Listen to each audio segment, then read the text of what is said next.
Well, if I have a favorite sermon, I suppose this is it. I've used a version of this sermon on first Sundays in 3 or 4 churches now, and I do so because in some ways it introduces what is really the foundation of my faith, so that as we begin our life and work together, you'd have some idea of where I'm coming from. The title comes from a book by the great British preacher Colin Morris, Bugles in the Afternoon. I borrowed the title and I give him the credit. Morris says that his title comes from the traditional story that Satan was a fallen angel, and that one day someone asked Satan if there was anything that he missed about heaven.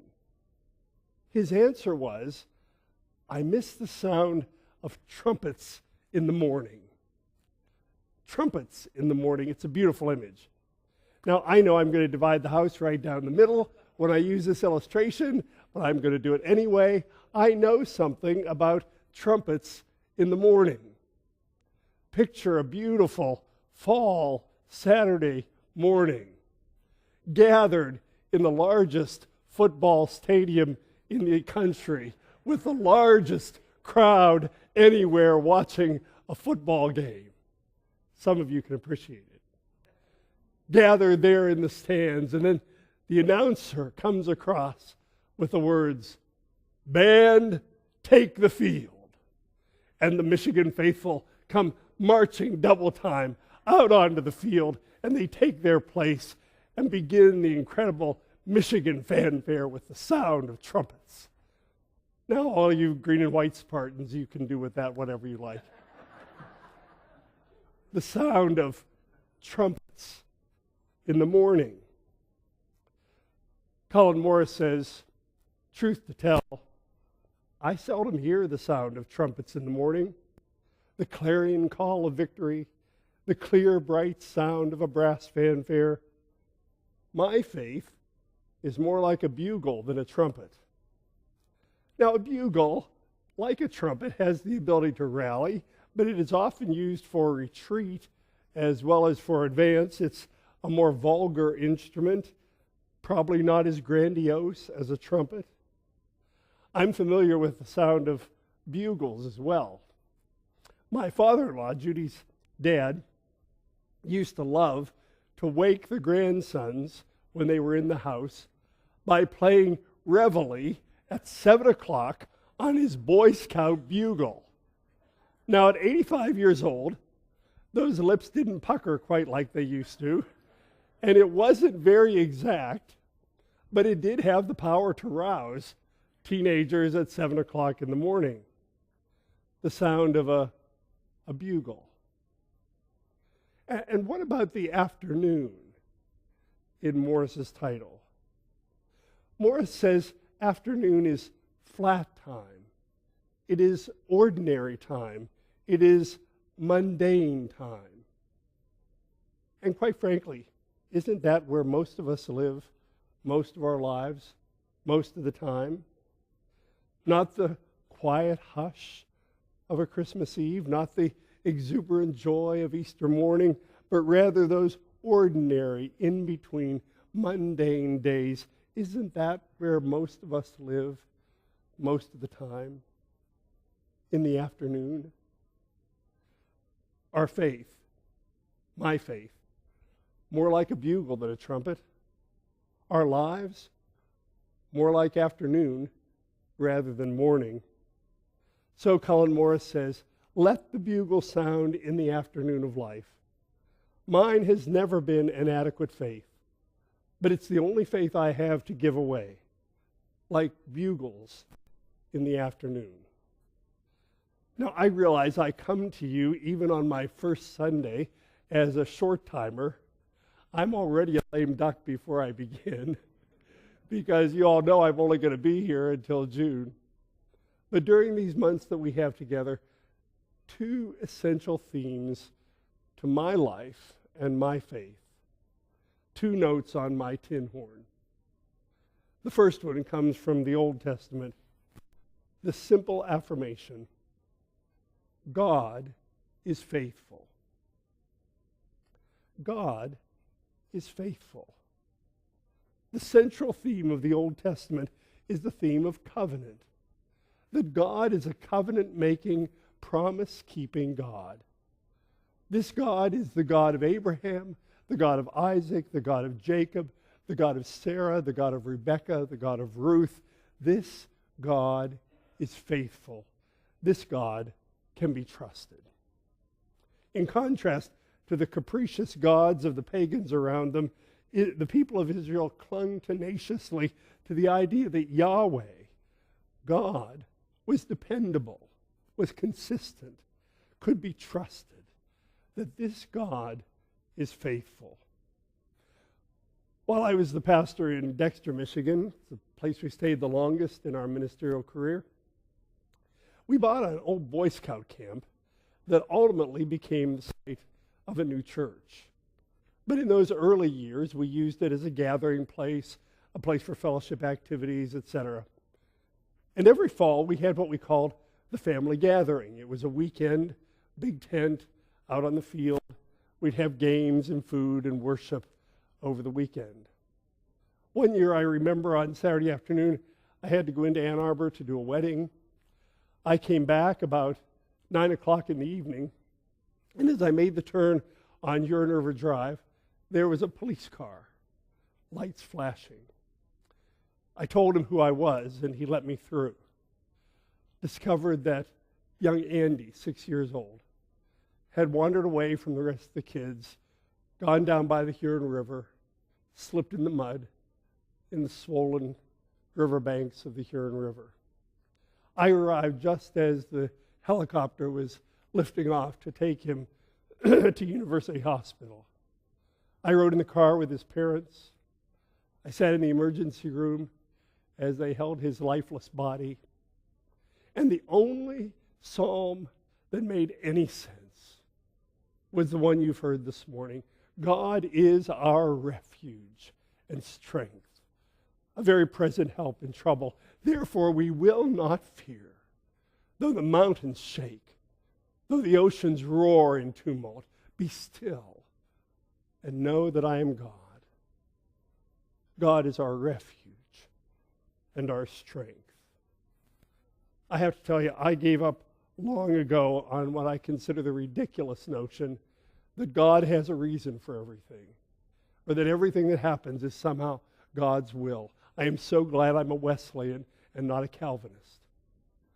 But the one thing I am sure of is that regardless of what happens in life, God is faithful. And that in spite of whatever life might bring our way, God remains steadfast. God is our refuge and our strength. Do you remember back to 2004, the great tsunami that destroyed so much of the Pacific Rim? There was a sermon preached in Australia on Christmas Eve after that tsunami, and it's one of the most incredible sermons I've ever read. The pastor was Nathan Nettleton, and in that sermon, reflecting Christmas Eve on the tsunami that had struck, there was this incredible paragraph that has stuck with me all these years. Can we stand in the mud and the debris of Banda Aceh or Phuket and speak of one who is Emmanuel, God with us? Where was God when the wave hit? Wasn't God right there bearing the brunt of it? Wasn't God there clinging to his beloved child only to be overwhelmed by the waves and have the child ripped out of his arms? Wasn't God there as he was when the surging flood of hatred battered and smashed his own son on the cross?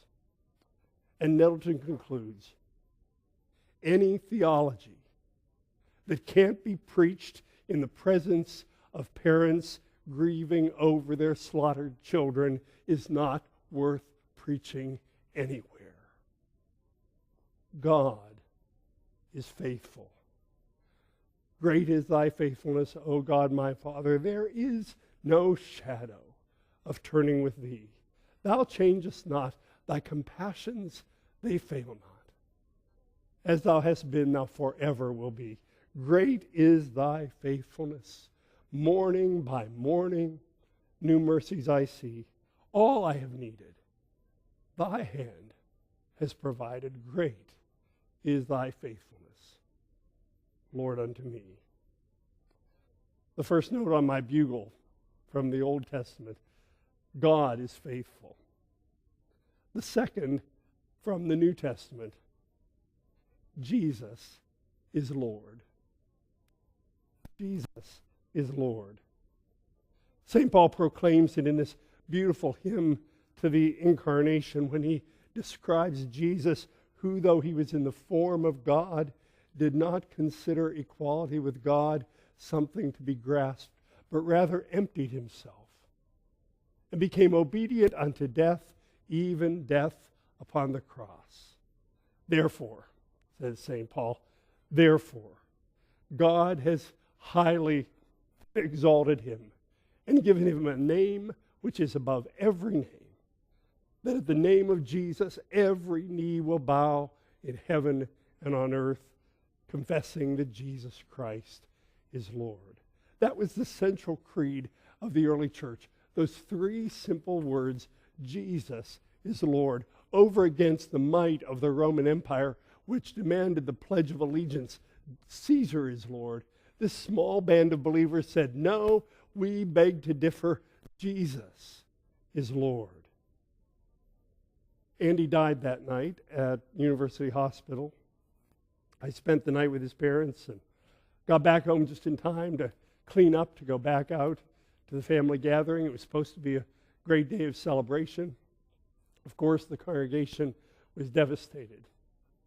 I think probably the most difficult pastoral assignment I have ever had was when the Sunday school teachers came to me and said, you need to talk to the children. They don't understand. I don't remember a thing I said that day, but I remember one of the hymns we sang. And we sang it again 3 days later at Andy's funeral. Because he lives, I can face tomorrow. Because he lives, all fear is gone. Because I know he holds the future. Life is worth the living just because he lives. You see, the older I get, there is less and less of which I am certain. The one thing I am sure of is that Jesus Christ is Lord. For part of my ministry, I served as a denominational executive. I worked with the Board of Higher Education and Ministry in Nashville. You were paying my salary and you didn't even know it. Spent 7 years in that job. I'll never forget, I was invited to preach for the Northwest Texas Annual Conference. And before I got up to preach, Bishop Alfred Norris did the introduction. Bishop Norris was one of the early black preachers and bishops of our church. Deep, gravelly voice, big presence. He stood up and he kind of looked at his notes and he said, well, Reverend Dr. John E. Harnish, the Associate General Secretary of the Section of Ordained Elders and Local Pastors of the Division of Ordained Ministry of the General Board of Higher Education and Ministry of the United Methodist Church. Then he sort of raised his eyebrow and he said, but I want you to know, I know him as Jack. And I know he's a bureaucrat who loves Jesus. It was the best introduction I'd ever had. And if I'm to be known for anything, I want to be known as Pastor Jack, who loves Jesus. Lloyd C. Douglas was a well-known preacher and author of Another Generation. He tells a story that comes from his student days. He was living in a boarding house up on the 3rd floor. But on the 1st floor, there was an old music teacher, now retired, confined to a wheelchair. And Douglas says that every day as he passed his door, he would stick his head in the old man's apartment and he would say, what's the good news today?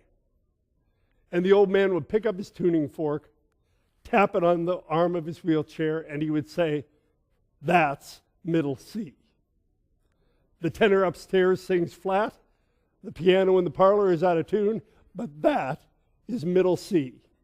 It was middle C yesterday, it'll be middle C for 1,000,000 years to come. That's middle C. And I want to say, Jesus Christ, the same yesterday, today, and forever. That's middle C. That's the center of our faith. Well, there you have it. Not long after we moved from one church to another, 1996, my father-in-law, the bugler, died. He had asked me not long before that if I would do his funeral. And I said, sure, I'd be glad to do that. What would you like me to say? And Dad said, well, you know the one, Bugles in the afternoon. So not many days later, on a beautiful May morning, the bugle sounded one more time. And for him, for those of us who stood around, it sounded for all the world like last call, taps. But for him, it was reveille. And it was the beginning of a brand new day. God is faithful. Jesus is Lord. With Colin Morris, I would say mine has never been an adequate faith, but it's the only faith I have to share. So let the bugle sound in the afternoon of life. God is faithful. Jesus is Lord.